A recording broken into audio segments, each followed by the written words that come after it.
juga mengikutilah wahyu itu. Lah wahyu itu dari Kediri akhirnya pindah ke Singosari oleh Raden Wijaya, akhirnya mendirikan Majapahit. Nah, wahyu-wahyu inilah yang harus kita, ya istilahnya kita suwun untuk nanti bisa diberikan kepada penerus dari Pak Jokowi ini untuk memimpin negara Indonesia, sehingga negara Indonesia menjadi negara yang memang betul-betul diimpikan oleh para pendiri negara Indonesia yang adil dan makmur.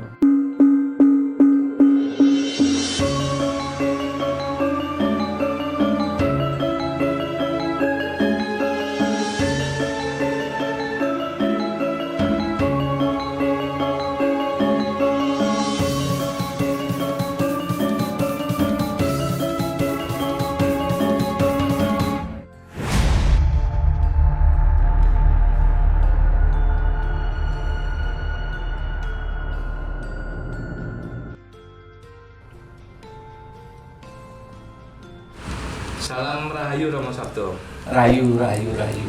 Tentang Jawa Timur, Romo Sabto sudah banyak cerita tentang Mojokerto dan Majapahit, kemudian Alas Purwo. Kemudian mungkin ada tempat lain yang menarik Romo, yang Romo bisa ngendikaken.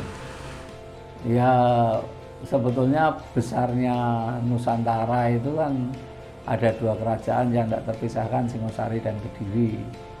Saya juga mengunjungilah kedua ini, ya, istilahnya Singosari dan Kediri ini. Ya, Kediri ini kan mungkin lebih terkenal karena memang ada banyak gejolak dan banyak hal yang terjadi di Kediri, termasuk para pengarang itu, para pujangga itu, Kediri itu lebih besar gitu.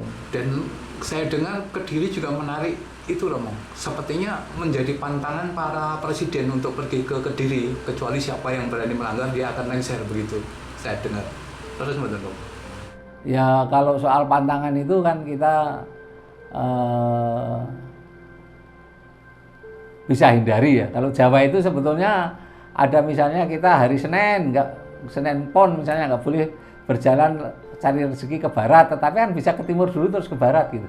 Kalau Jawa kan bisa seperti itu. Ya Kediri kerajaan yang besar dan memang punya pujangga-pujangga yang besar ya, kalau saya mengakui. Tapi memang ada rajanya sana yang rajanya dulu mempunyai sifat yang kurang bagus. Sebenarnya rajanya itu sangat besar. Misalnya zaman Singosari, Tunggul Ametung, Tumapel, Tunggul Ametung bukan dikalahkan tapi dibunuh oleh Kenangrok yang terus berkreasi Rajasa, terus menikah sama Kendedes. Sebetulnya wahyunya di Kendedes gitu ya.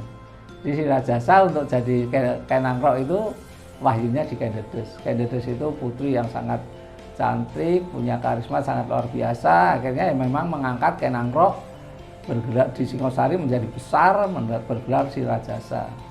Waktu itu sebetulnya di Kediri ada raja yang sangat kuat, sangat besar sekali kekuasaannya, yang membawai ke Jawa Tengah, ke Jawa Barat ya, namanya Kertanegara itu. Tetapi apa yang dilakukan Kertanegara?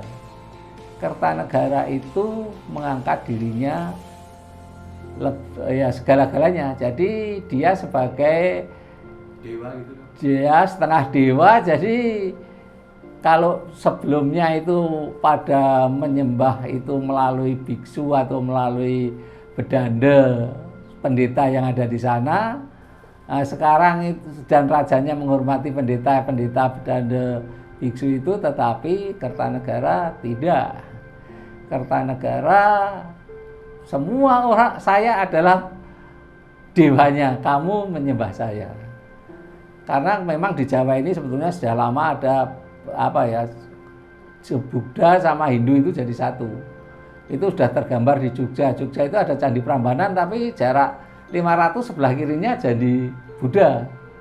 Jadi Sewu Buddha, Kalasan Candi Buddha, sebelahnya ada Candi Hindu. Jadi di Jogja ini sebetulnya kerajaan di Jawa ini sejak dulu antara Buddha dan Hindu sudah menjadi satu. Sehingga dibawa ke Kediri oleh Empu Sendok juga, Daha dan Kediri itu ya agamanya sudah Jawa, ya Hindu dan Buddha jadi satu. Nah waktu itulah Kertanegara raja yang sangat luar biasa itu menjadikan dirinya seorang dewa. Akhirnya apa yang terjadi? Dia sangat sakti sekali, tapi patihnya juga kalah sama patihnya Singosari. Kertanegara sendiri mati di tangan Sri Rajasa atau Kenangro itu.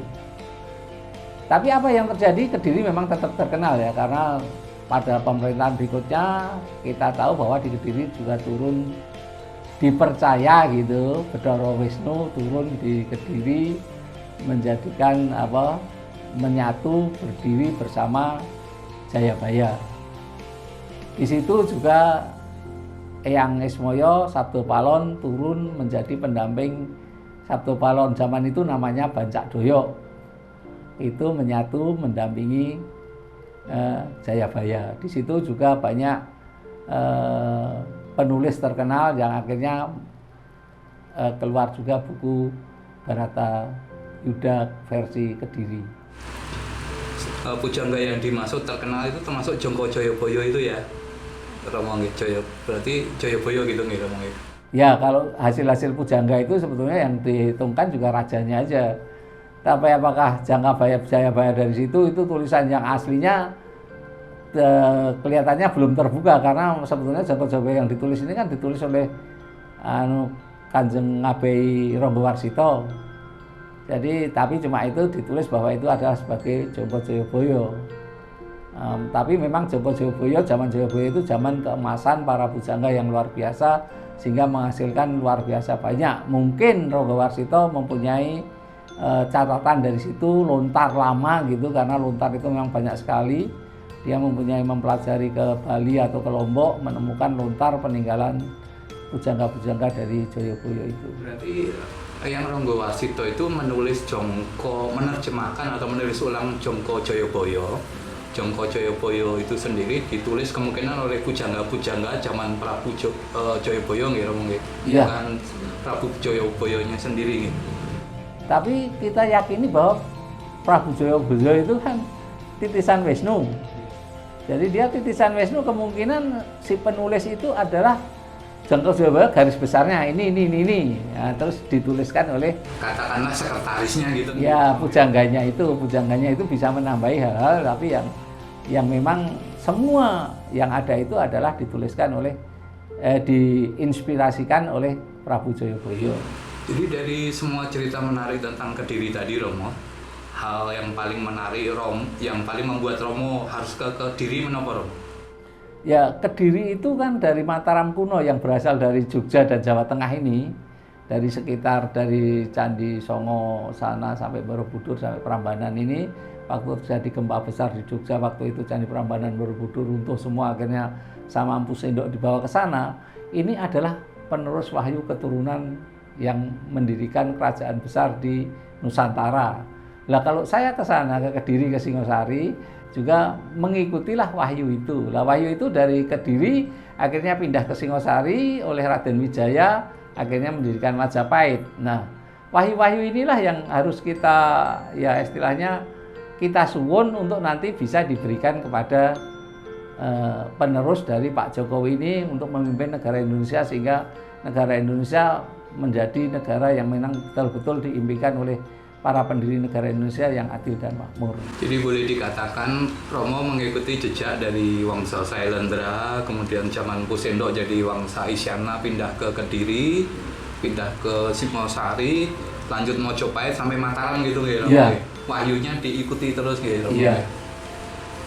Tujuannya supaya memohonkan supaya wahyu tersebut bisa turun kembali kepada para pemimpin Nusantara penerus berikutnya, ngeten nggih, Romo? Ya, jadi itulah yang kami tujukan supaya terjadi ya penyatuan kembalilah wahyu-wahyu kerajaan yang ada di Sunda, di Jawa, dan di seluruh Nusantara.